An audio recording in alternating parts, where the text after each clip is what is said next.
আজকে আমি রান্না করে নিচ্ছিলাম মুরগির মাংস, তো তাই আমি আদাটা এদিকে কেটে রেখে দিয়েছিলাম আর এদিকে রসুনটা ছিলছিলাম। আর এখানে আমি কাঁচা জিরাটা একটা পাত্রে ভেজে নিচ্ছিলাম, আর তারপরে এদিকে মুরগির মাংসটা লেবুর রস মাখিয়ে রেখে দিচ্ছিলাম। আর কিছুক্ষণ 5 থেকে 10 মিনিট রেখে দেওয়া ভালো। আর আমি কাঁচা জিরা দিয়ে বেটে রান্না করলে টেস্ট একটু আলাদা আসে, জিরা গুঁড়া তো আছে। তারপরে আমি যেহেতু আলু দিয়ে রান্না করব, তাই আমি আলুটা তেলে ভেজে নিচ্ছিলাম একটু অল্প পরিমাণে মতো লবণ দিয়ে।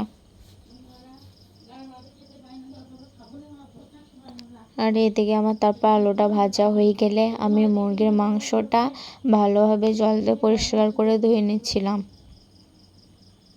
তো এদিকে আমি ভালোভাবে দুবার করে জল দিয়ে ধোয়ার পর একটা পাত্রে তুলে নিই।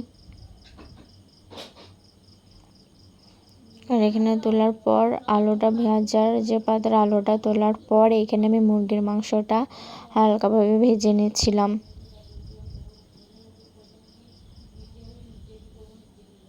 তারপরে সামান্য পরিমাণ মতো লবণ আর একটু লঙ্কা গুঁড়া আর একটু হলুদ গুঁড়া দিয়ে ভেজে নিচ্ছিলাম।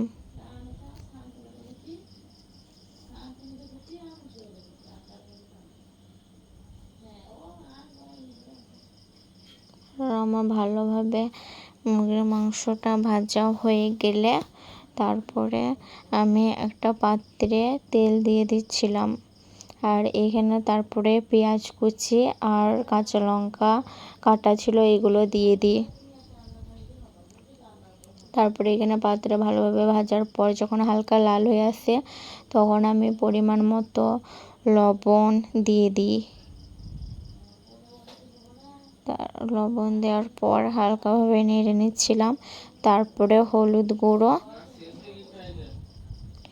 আর তারপরে লঙ্কা গুঁড়ো দেওয়ার পর এদিকে জিরা বাটা ছিল, আদা বাটা ছিল আর রসুন বাটা ছিল, তো মশলাগুলো দিয়ে দিয়ে তারপরে টমেটো কুচিটা দিয়ে দিই।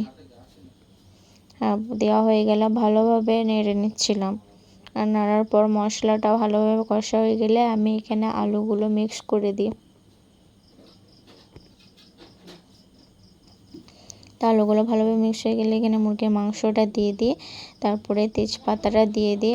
দেওয়ার পর এখানে রসুন আর পেঁয়াজটা আমি ছুলে রেখে দিয়েছিলাম, তো এটা গোটা গোটা দিয়ে দিলাম। তো এখানে মানে খেতে ভালো লাগে ভাত দিয়ে মাখিয়ে, সেই জন্য। আর তারপরে জলটা অ্যাড করার পর কিছুক্ষণ ফোটার পর এদিকে রান্নাটা করা আমার কমপ্লিট হয়ে যায়।